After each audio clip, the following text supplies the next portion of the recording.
Biggest AI changes this week. NVIDIA launched Rubin platform details. Big claim, lower inference token cost, and faster training efficiency. Why it matters? This sets the hardware economics for the next model cycle and downstream consumer AI pricing. Source: NVIDIA Newsroom and GTC coverage. Big AI news this week. NVIDIA rolled out details of its new Rubin platform, and this is not just another faster chip. If Rubin works the way NVIDIA says it will, AI could get cheaper, faster, and more available much sooner than people expected. And that means this story affects everyone, not just engineers. And as you will hear me say later, this sort of monopoly could be devastating to society. Here's the easy way to understand Rubin. Old thinking was, build a better chip. New Rubin thinking is, build a better AI factory. NVIDIA isn't just selling one part anymore. They're selling a complete system where the parts are designed to work together from day one.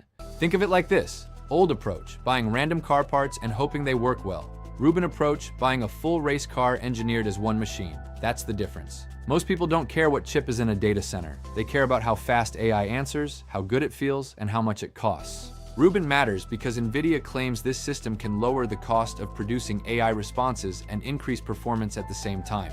If that happens, companies can offer more features or reduce prices. For consumers, that usually means more AI in more products faster. Let's break it down. 1. It's one connected system. 2. It focuses on scale. 3. It targets cost per answer. That last one is huge. The future winners won't just be the smartest model, they'll be smart enough at the best cost. Rubin is built for that battle. Now let's talk about the dangerous part nobody is saying out loud. NVIDIA stands alone. This could get very bad, very quickly. They have no real competition, and nobody is taking action in the Western world to solve this problem. And why is this a problem? Here it is. If AI keeps moving this fast, a lot of current data center chips used by hyperscalers could be outdated in 2 to 3 years, not slightly behind, potentially economically obsolete for next-gen AI workloads. So here's the obvious question. How do you upgrade global AI infrastructure that fast when the supply chain is concentrated and advanced manufacturing capacity is limited? Honest answer, you can't do it smoothly. You can prioritize top customers, you can stagger upgrades, but a full, rapid global replacement, not realistic. One hyperscaler campus can eat 10 to 13% of annual premium GPU supply. Scale that across multiple hyperscalers, and replacement cycles become a queue, not a plan.